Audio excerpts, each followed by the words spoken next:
Bottom of the ninth here. Thank you, Monsignor Serrando and Professor Von Braun, for inviting me. Everything related to climate change, all the losses, injuries, illnesses, displacements, the threat of future harm, carry an attendant emotional toll that must be included as we tally up the damage of the climate crisis. Because the psychological toll needs to be better understood and is embedded in the solutions, I'll start with this and conclude with recommendations. Here is the link between extreme climate and weather events to aggression. For each standard deviation of increased temperature and change in rainfall, we can see a 4% increase in conflict between individuals and a 14% increase in conflict between groups. These findings are valid for all ethnicities and regions. That means more assaults, murders, and suicides. As temperatures continue to rise, an increase in unrest all over the world should come as no surprise. Exposing workers to increasing levels of CO2 has significant impact on their cognitive functioning. The testing at indoor concentrations, to which Americans at least are frequently exposed, shows the most serious decline in our ability to think strategically, to use information, and to respond to a crisis. Particularly dangerous air pollution is ultrafine particulate matter. Its outer sticky coat, a magnet for toxic substances. It can cross the nasal mucosa going directly into the brain, where it can cause inflammation. Though it makes up the bulk of particles polluting the air, ultrafine particulate matter is not regulated. Brain inflammation is linked to dementias, Parkinson's, amyotrophic lateral sclerosis, and psychiatric disorders, major depression, bipolar disorder, schizophrenia, obsessive-compulsive disorder. On days with poor air quality, emergency room visits for anxiety and suicide threats are significantly higher. But not everything that counts can be counted. Indeed, it is the inchoate, insidious, complex, and even unconscious psychological states driven by climate trauma, not lending themselves to studies and precise numbers, that are the most profoundly damaging and drive systemic emotional conditions society will find difficult to treat and surmount. We balance the need for data with the need to connect emotionally, because emotional connection is at the heart of what moves people to action. And because change now turns on our ability to stir empathy. When the place we call home is burned down, blown away, dried up, flooded, when you lose your possessions, maybe your pets, your livelihood, your community, see injuries, illness, and death, the mix of fear, anger, sorrow, and trauma can easily drive a person to the breaking point. Mental health professionals are already seeing a full range of psychiatric disorders, PTSD, major depression, generalized anxiety disorders, a rise in the abuse of drugs and alcohol, domestic violence, including child abuse. And when disasters are no longer experienced solely as acts of God or nature, but derived from the behavior of humans, it will be much tougher on us, because what happens from intentional negligence is much harder to put behind us than what happens accidentally. And some of us are lucky enough to be at a distance from the world's climate disasters, but we're not potted plants sitting here. Geopolitical upheavals are triggering mental health crises from the explosion of refugees searching for safety, destabilization of regions, the resulting power vacuum, a seedbed of terrorism. In Europe, a sharp turn to the right politically. In America, we got our answer last November. In times of fear, humans regress. We turn to those we perceive as strong leaders for protection and may be willing to exchange our values for promises of safety. At times like this, the most aggressive individuals are in a position to gain power. Heaven help us from the tyrants this can unleash. As a former CIA profiler, I fear for our democratic way of life. A belief in institutions and our leaders is the sine qua non of social order, especially in times of crisis. And as anxiety builds and the power of our governments to step in is increasingly doubted, faith in our institutions declines. We can unravel quickly. Our children know harm is coming to them. as the consequences of bad choices come home to roost, they will be at the center of the storm when conditions become more violent, the harm accumulates, and the inevitability of the destruction becomes more apparent. Here's what the kids are saying. Some are hoping for a pandemic to wipe out humans, the offending species, or at least reduce their numbers so that nature can heal. They are angry. Some feel abandoned and complain bitterly about the adults who praise them instead of taking more action themselves. Should I have a baby is a question being asked because of the carbon costs of bringing another person into the world.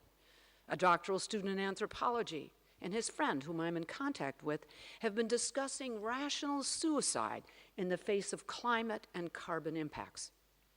Carried by an on-off switch, transgenerational epigenetic inheritance is the activation of a human gene for stress in the face of trauma that can be passed on to succeeding generations, compounding the toll.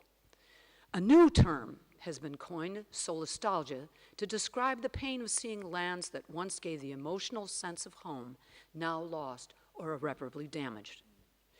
Nearly 60% of our wildlife, it is estimated, has been lost in the last 40 years. In our fight for the climate, it is often said we should think of people, not polar bears. Sorry, Mitch. Reminding privileged groups that environmental injustice is often overlooked. But animals are central to our existence. Their touch, their magnificence, their endearing behaviors bring profound and enduring emotional comfort. Our interactions can lower anxiety, sensitivity to pain, aggression, improve learning, empathy, social confidence, lower blood pressure and heart rate, boost the immune system. An error in translation? Hebrew scholars tell us that while biblical text describes dominion over animals, this should be interpreted not as showing superiority, but as showing the grave responsibility we have to protect them. We thank Pope Francis for elevating love of animals and choosing St. Francis as his namesake. We can be anxious and not know it. We can be anxious and not know why. Sometimes anxiety is manifested as anger or another emotion or state that doesn't even suggest the root cause. We don't always recognize the psychological toll that anxiety is having on us. Whether we know it or not, whether we accept it or not, I haven't the slightest shred of a doubt that we are all on some level in a state of anxiety about climate change, and it is driving us towards a world increasingly on edge. When we act in ways that put people in harm's way, there's a name for it. It's called aggression. Aggression can be passive, from inaction. Child Protective Services laws and organizations, including World Health Organization, identify child abuse as injury, among other determinants, from physical and emotional harm, and from neglect, abandonment, living under conditions injurious to well-being. Mandatory reporting of child abuse is near universal. It is a legal obligation, but it is also a moral one. I have seen children suffer at the hands of adults. I know abuse when I see it. Given the harm to our children, occurring with full knowledge of the consequences renders this statement an easy one to make. The aggression against children represented by destructive inaction or insufficient action on climate must be called what it is, child abuse. 10 recommendations. Number 10, starting. We have learned from the medical model that keeping the truth from patients is infantilizing and stands in the way of making informed decisions. The public needs to be told the truth about what is happening to their world and the risks to their health. Number 9, prepare a collection of communication tips to share, identifying best techniques, Ed can do that consider the profile and values of the listener, special ways to reach the cognitive avoiders, the deniers and minimizers. When we establish social norms, we are harnessing our need for approval and the herd mentality that can drive change quickly, because humans are basically copycats. The campaigns to buckle up, practice safe sex, stop smoking have been successful.